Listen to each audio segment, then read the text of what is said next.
네, 안녕하세요. 오늘은 같이 일하기 좋은 사람이라는 주제로 한번 얘기를 나눠보려고 하는데요. 지극히 개인적인 얘기니까 듣고 싶으신 분만 들으시면 될 것 같아요.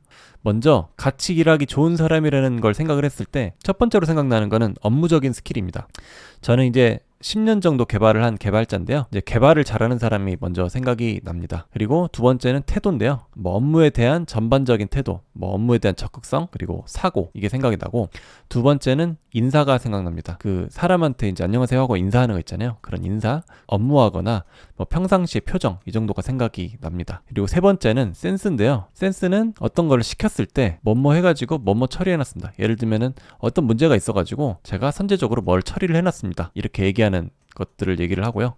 그리고 이렇게 얘기하는 거 있죠. A를 시켜놨는데 뭐뭐 안 되는데요? 하고 이게 끝인 거예요. 이제 이거를 주문한 사람 입장에서는 어쩌라고 이런 생각이 들지 않을까요? 그래서 이런 문제가 있었을 때 이걸 해봤더니 어려워가지고 뭐뭐를 해가지고 처리를 해놨습니다. 이렇게 얘기하는 이런 센스를 의미를 하고, 그리고 세 번째는 빠릿빠릿한 거. 뭐를 시켜놨는데 빈둥빈둥 놀다가 옆에서 노는 게 100% 보이진 않지만 어느 정도 보이잖아요. 그 사람 맨날 폰 보고 있고, 이제 그렇게 하는 게 아니라 뭐를 주문해놨을 때 빠릿빠릿하게 하는 이런 이제 태도나 센스, 이런 게 생각이 났습니다. 이게 막상 몇 가지 요소들을 적어보니까 내가 이제 생각했을 때 우선순위가 뭘까를 생각을 해봤어요. 우선순위를 정하는 것보다는 제가 좋아했던 친구들의 특징을 몇 개 리스트업을 한번 해봤습니다. 제가 좋아했던 친구들은 첫 번째, 일을 깔끔하게 잘하고 센스가 있다. 그러니까 이 깔끔하게라는 이 말도 되게 종합적인 의미가 포함되어 있는데, A라는 일을 시켜놨어요. 그러면 A를 끝내야 되잖아요, 기본적으로. 근데 갑자기 뜬금없이 B라는 거를 갑자기 갖고 와가지고 했습니다, 이렇게 얘기하는 경우도 있고, A를 주문해놨는데 이 사이에 있는 약간 애매한 것들, 이거를 갑자기 다 했다고 가져오는 이제 그런 것들, 이런 게 깔끔하지 않은 경우죠. 그래서 이제 제가 얘기하는 것에 대해서 결과물을 잘 가져오는 그런 걸 저는 깔끔하게라고 생각을 하는데, 이거를 잘하고 센스가 있다. 그리고 여기 하나 추가하고 싶은 게 적절한 질문인 것 같아요.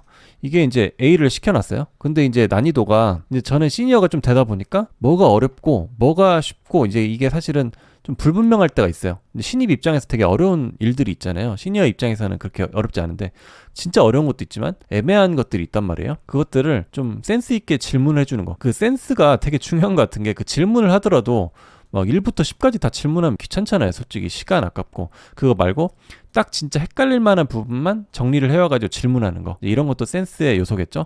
아무튼 간에 좋아했던 친구들 첫 번째는 이런 특징이 있었고, 두 번째는 일은 좀 못하는데 인성과 센스가 있다. 이거 되게 중요한 것 같아요.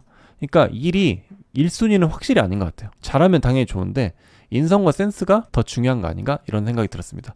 그리고 세 번째는 일도 잘하고 인성도 좋고 센스 좋은 사람인데, 사실 생각나는 사람이 많지 않은 것 같아요. 이런 사람은 흔하지 않은 것 같고, 제가 좋아했던 친구들은 요 둘 중에 하나였던 것 같아요. 그래서 센스가 되게 중요한 요소인데, 위에 적어놨는데 센스는 제가 이제 모든 사람을 관찰해보진 않았지만 제 주변 사람들을 봤을 때 고치기 쉬운 부분은 아닌 것 같아요.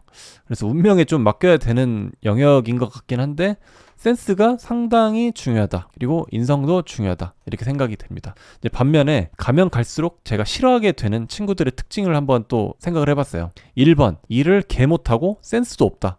이러면 노답이잖아요. 솔직히 일도 못하고 센스도 없고, 그리고 팀 태도도 그래요. 이게 순서를 생각해보면은 이게 1번 아닐까 싶어요. 센스가 없어가지고 일을 못하게 돼요. 일을 못하면 주변에서 평가가 이제 좋지 않을 거잖아요. 평판도 안 좋아지고, 일을 못하게 되면은 이제 사람들이 뭐라고 하니까 이제 태도도 삐뚤어지게 되겠죠. 그래서 1, 2, 3의 순서 아닌가 생각이 됩니다. 그 다음에 두 번째, 일은 그럭저럭 하는 것 같은데 싹수가 없다. 이런 친구들에 대해서는 저는 어떤 생각이 드냐면, 그냥 부리기는 좋은데 좋은 기회는 주기 싫다. 저는 이렇게 생각이 되더라고요. 그래서 그냥 일은 그냥 시키는데 나중에 좋은 기회는 결국에 이런 친구들한테 주고 싶은 생각이 저는 많이 들더라고요. 그래서 결론을 내보면은 태도, 센스는 어쩔 수 없으니까 태도, 센스는 매우 매우 중요하다. 그리고 이게 결국에 내 미래 연봉으로 이어질 가능성이 농후하다고 저는 생각이 됩니다. 이게 왜 그러냐면은 제가 생각했을 땐 두 가지 정도인데, 첫 번째는 이런 태도 좋은 친구들은 나중에 제가 이직을 해서 그 회사 이직을 할 때 더 안 좋은 회사로 가는 케이스는 드물잖아요.